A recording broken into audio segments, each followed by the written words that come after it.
I'm pleased to rise today to talk about the Victorian Energy Efficiency Target Amendment Energy Upgrades for the Future Bill 2025. And it's been an interesting debate, actually. I have been listening to the debate and from people on both sides of the chamber. And there's been some very good points put forward.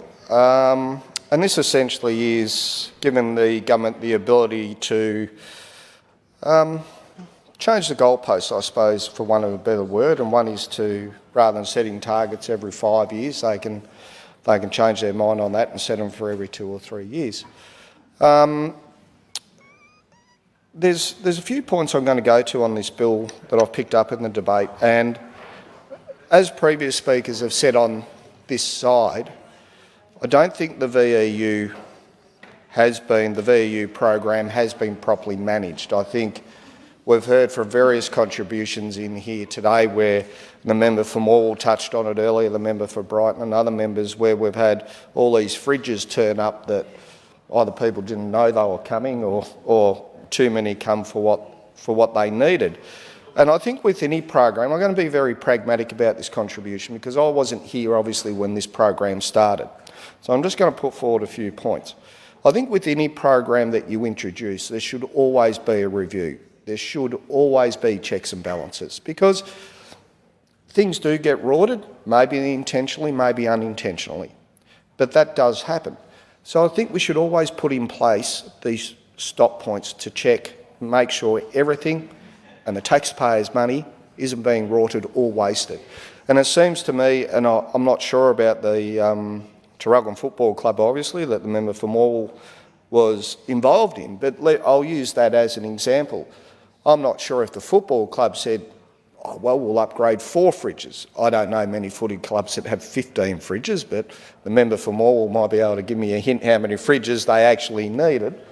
1. Okay, 1. 1. Well, we do know the member for Morwell likes a vessel of happiness, as he likes to refer to it as. So this is what I don't understand about the program and how it got probably out of control. If a football club or a netball club or soccer club, whatever club, only needed 1 fridge, why did 15 turn up? Or why did 20 fridges turn up? And I think this is where we get into these programs where you do want to stop the waste and stop the roaring. I don't know how it was set up, so it's hard to be too critical about it, but looking from the outside looking in, it seems a little bit unrealistic to me that 20 fridges would turn up when you only need 1. So there's a problem in the system for that to happen. Now, I'm pretty sure I probably benefited from this program prior to this life in this place where I had a bloke turn up and replace all my downlights in the house. I only got a phone call, do you want new downlights? I'm like, yeah, well, they look like crap, let's get new ones. I'm assuming it's through this program. That's my assumption.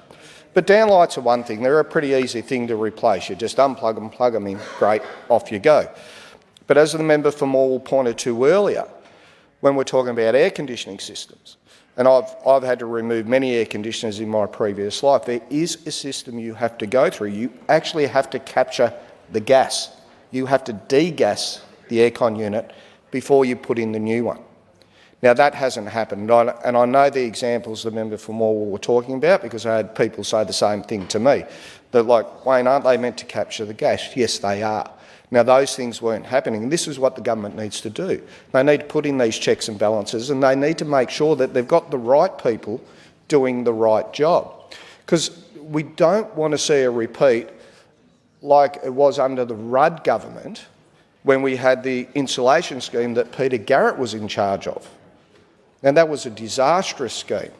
People actually lost their lives because they weren't qualified to do the work that was needed to be done. Now, you would think putting insulation in a house wouldn't need a lot of qualification, but I can assure you, if you cut through a power supply, you will get electrocuted. So this is where it's important. The government needs to put in these checks and balances, and this is where we're pushing back against the government on this. And the member for Mulgrave, I'll just reference the member for Mulgrave earlier, said, didn't quite believe that the emissions had gone up. In fact, they have gone up. They have gone up. In the Victorian Greenhouse Gas Emissions Report, it actually shows that emissions have gone up over the past few years.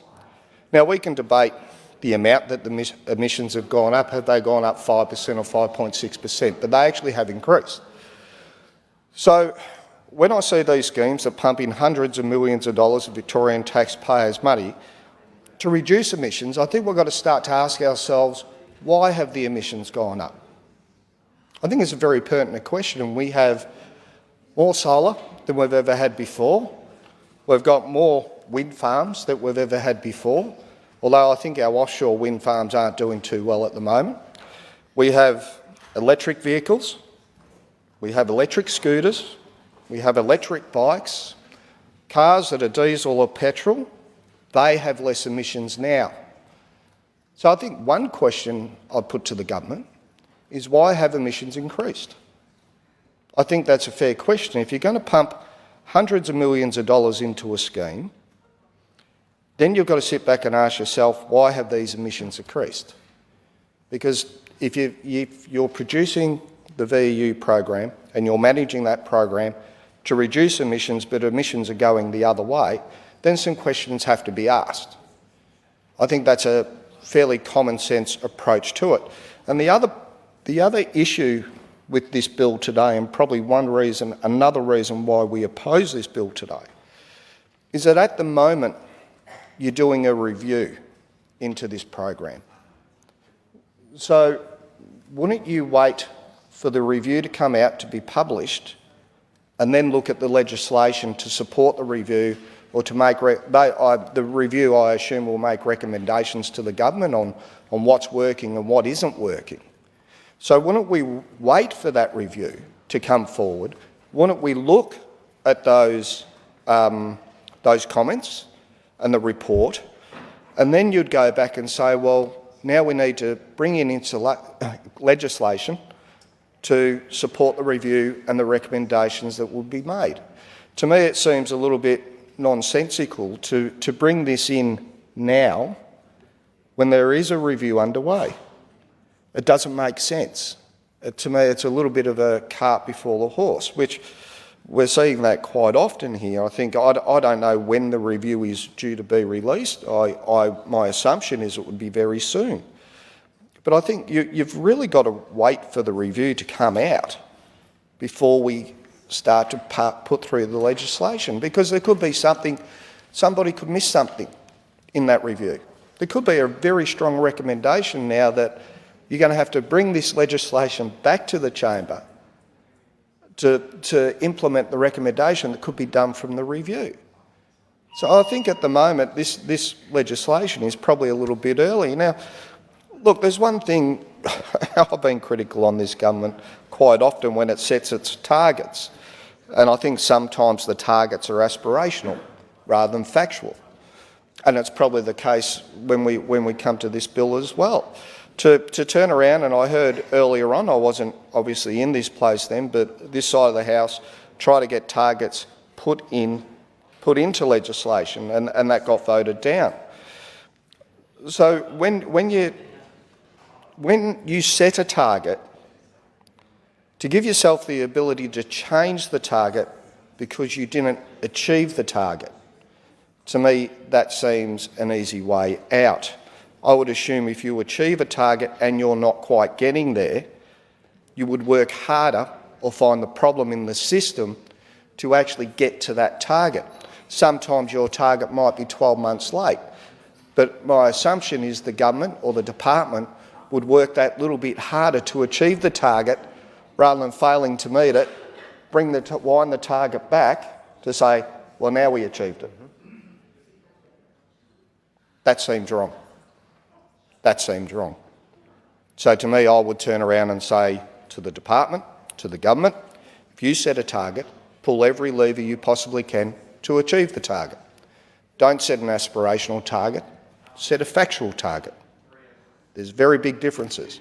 And the government's very good at this. They will come out and say all types of targets. I mean, one I'll refer to is 80,000 homes a year. I knew that was never going to happen. But it's an aspirational target. It was never a factual target.